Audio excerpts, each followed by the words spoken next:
Olá, eu sou o professor Marconi Rodrigues de Farias, professor da pós-graduação em Ciência Animal da Pontifícia Universidade Católica do Paraná, e aqui na Ancrevepa eu sou coordenador do curso de especialização em dermatologia e alergologia veterinária.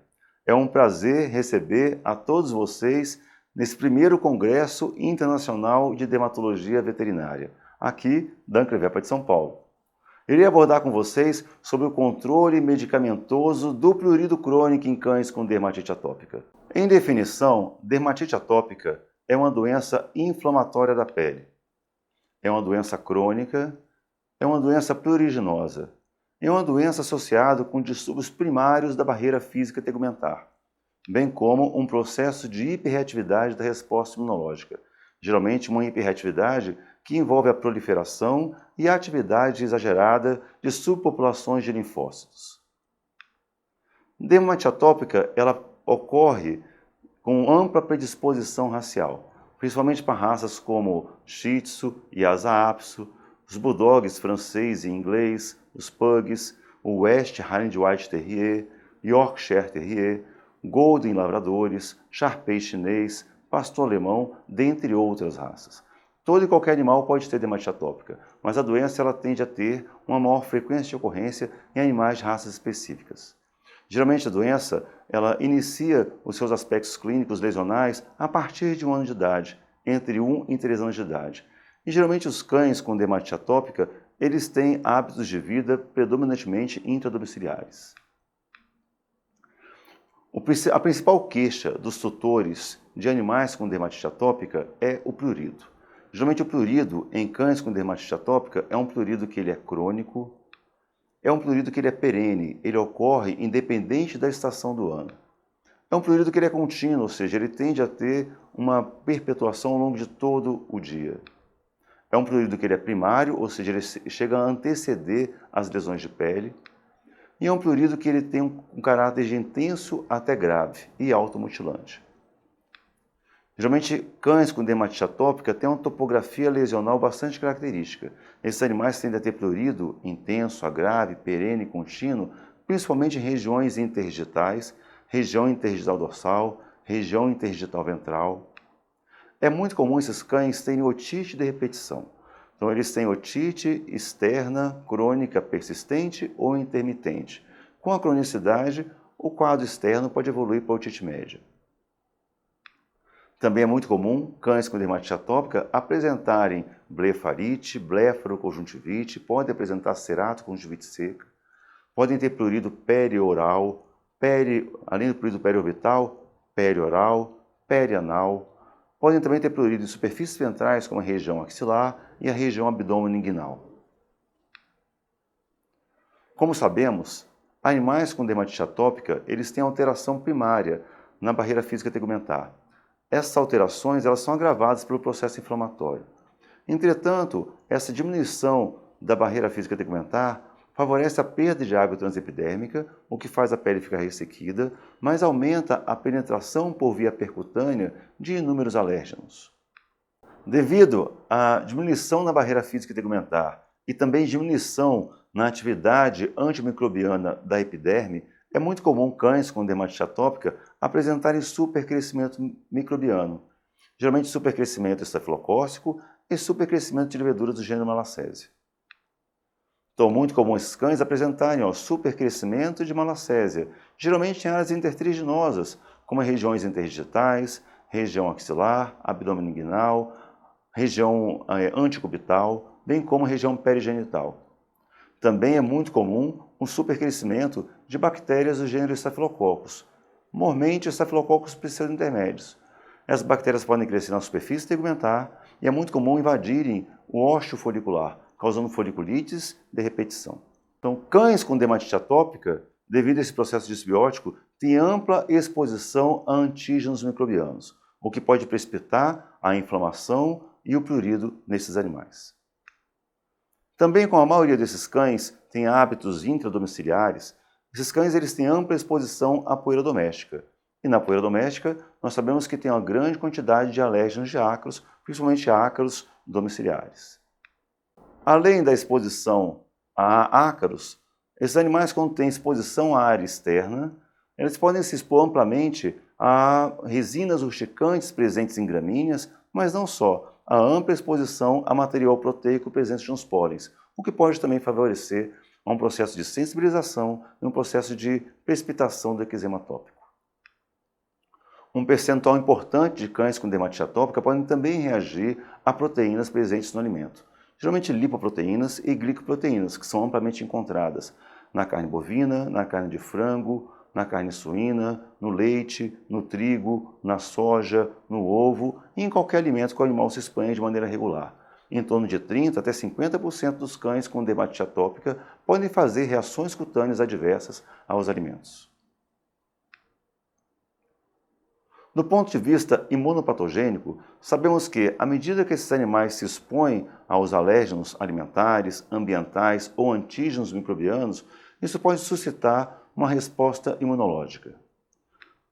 Então, esses antígenos, à medida que eles penetram por via percutânea ou chegam na pele por via linfática ou hematógena, eles podem o quê? Podem levar a um processo de ativação de células dendríticas pró-inflamatórias.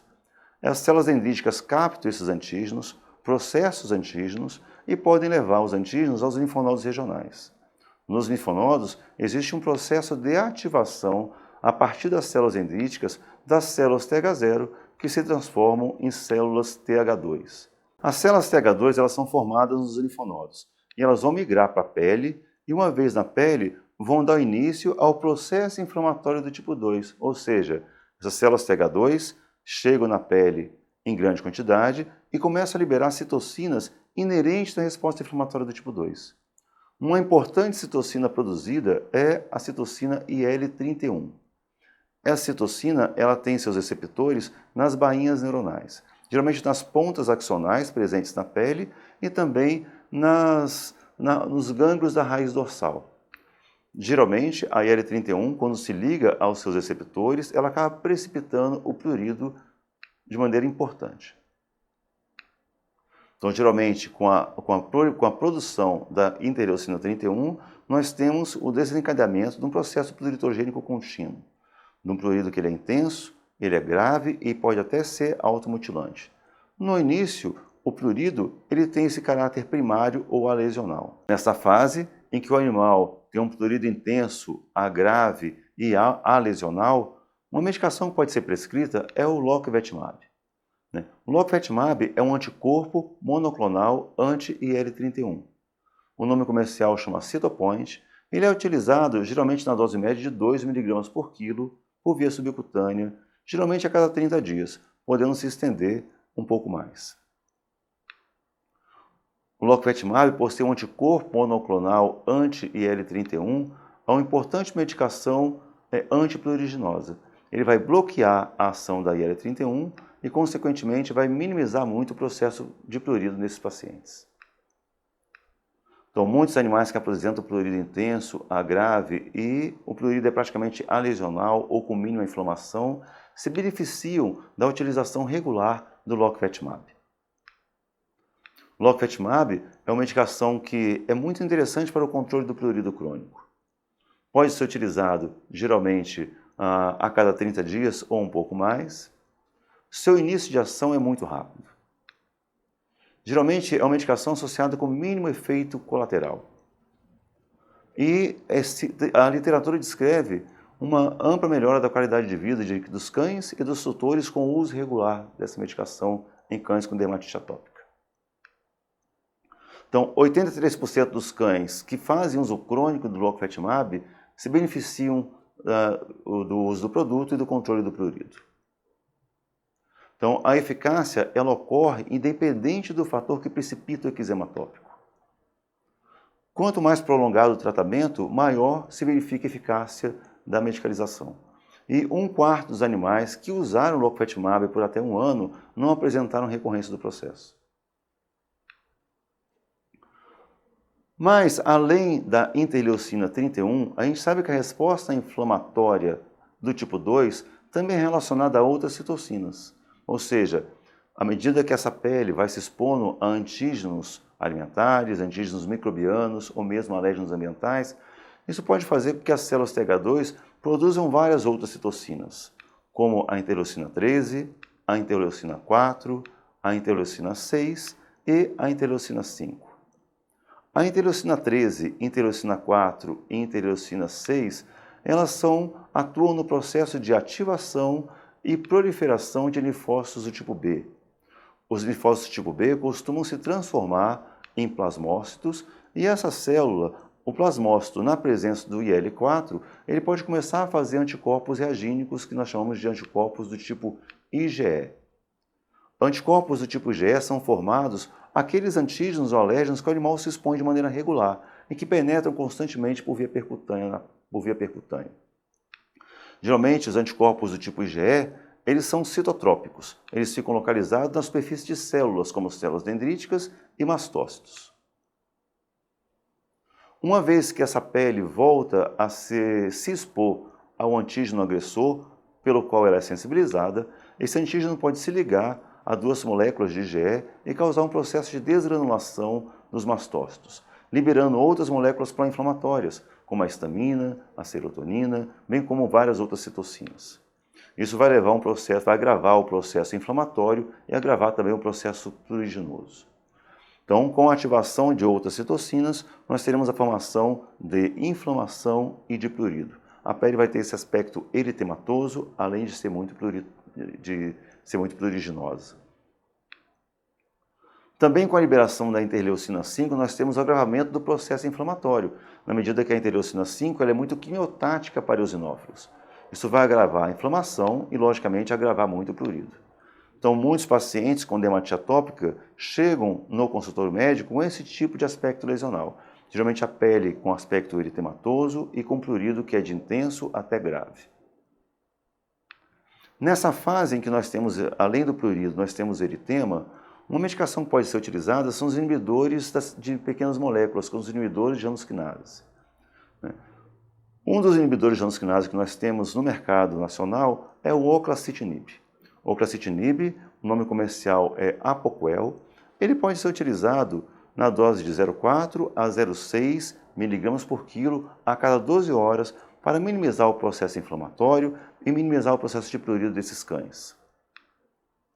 Geralmente, o oclacitinib ele é muito seletivo para a inibição da janusquinase do tipo 1, atuando muito na minimização da resposta inflamatória do tipo 2. Ou seja, o oclacitinib ele é capaz de impedir a ação de citocinas como a IL-13, a IL-4, a IL-6 e IL-31. Consequentemente, a utilização regular do oclacitinib minimiza o processo de prurido, minimiza o processo inflamatório e diminui a sensibilização tegumentar aos antígenos que a pele se expõe de maneira regular.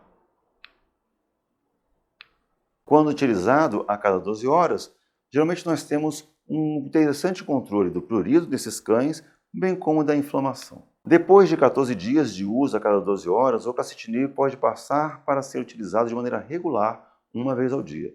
Então mantemos a mesma dose de 0,4 a 0,6 mg por quilo e o proprietário passa a utilizar essa medicalização uma vez ao dia de maneira regular. O oclacitinib ele tem rápida absorção e boa biodisponibilidade. Uma biodisponibilidade que chega a ser em torno de 90% da medicação administrada. É uma medicação também que tem um início de eficácia bastante rápido, geralmente ela tem alta concentração em até 1 hora e a sua meia-vida dura até 4 a 6 horas. Ela é muito interessante para o controle tanto do prurido como da inflamação, como minimiza o processo de crises ao longo do ano. Em torno de 53 cães que usaram oclacitinib por mais de 100 dias, até 3/4 dele tiveram um controle adequado do processo de doença. E também o oclacitinib, assim como o lecanemab, tem sido associado com melhoria da qualidade de vida de cães com dermatite atópica e dos proprietários que convivem com esses animais de maneira também contínua. Essas medicalizações, quando utilizadas de maneira regular, ajudam muito no controle da doença a longo prazo. Um outro princípio ativo, que também é um inibidor de janusquinase, ou inibidor de pequenas moléculas, que é disponível no mercado nacional para o controle do prurido crônico e da inflamação em cães com dermatite atópica, é o ilunocitinib. O ilunocitinib ele está presente no mercado nacional com o nome de Zenrelia E a dose utilizada é de 0,6 a 0,8 mg por quilo por dia. Também utilização de maneira regular. O ilunocitinib, ele tem seu efeito na inibição da janusquinase 1 e inibição parcial da janusquinase 2. Com isso, ele tem importante efeito anti-inflamatório, além de efeito antipruriginoso. Então, o ilunocitinib, como ele ajuda a minimizar a ação de citocinas ligadas à resposta inflamatória do tipo 2, ele minimiza a ação de citocinas como a IL-13, a IL-4, a IL-6, a IL-31. Mas além de controlar as citocinas que são pró-inflamatórias e pluritogênicas, o ilunocitinib também ele pode ajudar na minimização da ação da interleucina 5, o que minimiza o processo de quimiotaxia pelos eosinófilos, ajuda muito no controle da inflamação e do prurido em cães com dermatite atópica.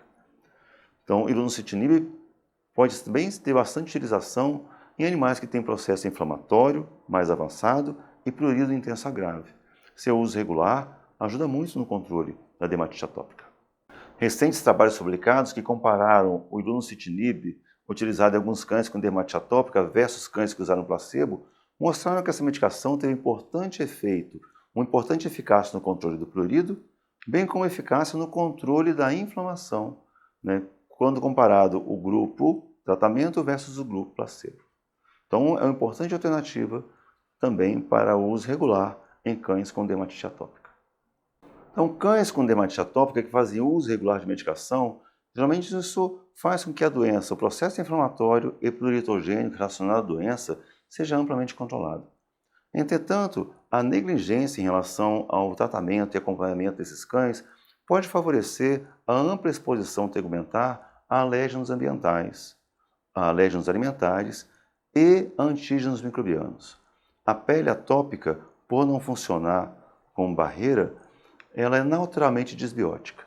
Isso faz com que essa pele se exponha frequentemente a antígenos de estafilococos e antígenos de malacésia. Essa ampla exposição a antígenos microbianos, bem como também a exposição a antígenos alimentares, pode favorecer a ativação de células dendríticas pró-inflamatórias, mas as células dendríticas, quando captam antígenos alimentares e antígenos microbianos, podem ativar, além da resposta inflamatória do tipo 2, ativar também a resposta inflamatória do tipo 1 e até a resposta inflamatória do tipo 22. Ou seja, essas células dendríticas, quando captam esses antígenos, elas podem processar os antígenos microbianos ou alimentares, ativar células TH0 presentes em linfonodos e fazer com que essas células se transformem em células do tipo 1, ou células T auxiliares do tipo 1. Essas células T auxiliares do tipo 1 elas podem migrar também para a pele, e na pele começa a produzir citocinas pró-inflamatórias, como TNF-alfa, que é fator de necrose tumoral do tipo alfa, interferon gama e interleucina 2. Essas citocinas elas vão responder por um processo de ativação da resposta mediada por células, ou seja, vão chamar para a pele, essas citocinas elas são quimiotáticas para células como neutrófilos, os macrófagos, eosinófilos e células T citotóxicas. Então, a ativação da resposta inflamatória do tipo 1 agrava muito o processo inflamatório que ocorre em cães com dermatite atópica. Isso ocorre muito na dermatite atópica negligenciada, aquela dermatite atópica ou que foi negligenciada pelo tutor, pela ausência de tratamento, ou a dermatite atópica recalcitrante, aquela de difícil controle. Também, quando nós temos a ativação de resposta inflamatória, além do tipo 1 do tipo 22, isso favorece o processo de transformação epitelial e essa pele começa a sofrer alterações como hiperqueratose, liquinificação e hiperpigmentação. Então, com a cronicidade do processo, é muito comum esses cães começarem a apresentar um processo de liquinificação tegumentar. Então, essa pele fica ressequida, ela fica fissurada, ela fica espessa, descamativa e muitas vezes untuosa. Isso, logicamente, favorece o agravamento do processo disbiótico. Então, nessa fase em que nós temos dermatite atópica crônica e a pele já está com tendência à hiperqueratose ou liquinificação, a medicação mais indicada para o controle é a ciclosporina. Ciclosporina é um inibidor da calcineurina Ele é utilizado na dose de 5 mg por quilo uma vez ao dia. E no mercado nacional, nós temos a ciclosporina veterinária, que é o Ciclavance. A ciclosporina ela não tem eficácia imediata, ou seja, ela sempre deve ser utilizada no início junto com os corticoides. Corticoide com a prednisolona. Então, geralmente, quando nós prescrevemos ciclosporina, nós prescrevemos junto com os corticoides. Então, no início, a ciclosporina ela é prescrita na dose de 5 mg por quilo por dia, junto com a prednisolona, que é prescrita na dose de 0,5 mg por quilo por dia. Isso durante 15 dias. Depois de 2 semanas, a ciclosporina é mantida na mesma dose e a prednisolona ela é passada para utilização a cada 48 horas. Na sequência, na nossa 4ª semana, nós passamos a utilização da prednisolona a cada 2 dias, ou seja, a cada 72 horas. Depois nós passamos a utilização de prednisolona a cada 96 horas na 5ª semana e nós paramos de utilizar os corticoides na 6ª semana. E vamos utilizar a partir daí somente a ciclosporina na dose de 5 mg por quilo por dia até a 8ª semana. A partir da 8ª semana, nós podemos tentar utilizar a ciclosporina em dias alternados para o real controle da doença. Então, a ciclosporina, por inibir a calcinurina, ela é capaz de minimizar o processo de ativação da resposta inflamatória do tipo 2 e também do tipo 1. Consequentemente, nós temos o quê? Uma minimização da liberação de citocinas como o TNF-alfa, o interferon gama e interleucina 2, o que ajuda muito no controle do processo inflamatório crônico, bem como minimização do prurido inerente nessa fase da doença. Então, o uso regular de ciclosporina é muito interessante para o controle do processo inflamatório e do prurido em cães com dermatite atópica crônica, como nós podemos ver nessas imagens. Antes de finalizarmos nossa aula sobre marcha inflamatória da dermatite atópica e o controle medicamentoso da doença, gostaria de saber se vocês estão acompanhando, se vocês estão gostando da aula. Coloquem aqui no chat qualquer dúvida de vocês, eu estou à disposição para responder. Como conclusões da nossa exposição, é muito importante que vocês entendam que a dermatite atópica é uma doença multifatorial. Ela é uma doença inflamatória, é uma doença pruriginosa, é uma doença crônica, em que vários fatores podem precipitar a inflamação e o prurido nesses animais. Então, para o real controle da doença, é muito importante que esses animais sejam submetidos a um controle de ectoparasitos bem restrito. Também, esses animais devem ser, sempre que tiverem infecções, elas devem ser tratadas para se evitar que as infecções precipitem a inflamação e o prurido atópico. É muito importante que esses animais tenham restauração da barreira física tegumentar, com o uso regular de shampoos hidratantes, emolientes, umectantes, bem como é muito importante o controle da desbiose tegumentar, a restauração do microbioma cutâneo. O manejo alimentar é fundamental, principalmente naqueles cães que têm reações cutâneas a diversos alimentos. Todo cão com dermatite atópica com prurido moderado, intenso a grave, deve receber medicalização. Deve ser tratado com medicalização de maneira regular, para um real controle do processo inflamatório e pruriginoso. E também a imunoterapia com alérgenos, ela pode ser uma importante alternativa, na tentativa de aumentar a tolerância tegumentar e com isso minimizar o processo reacional da superfície epitelial. Queria muito agradecer a participação de todos vocês nesse primeiro Congresso Internacional de Dermatologia Veterinária aqui da Anclivepa. Estamos à disposição para qualquer dúvida no nosso chat. E muito obrigado a todos.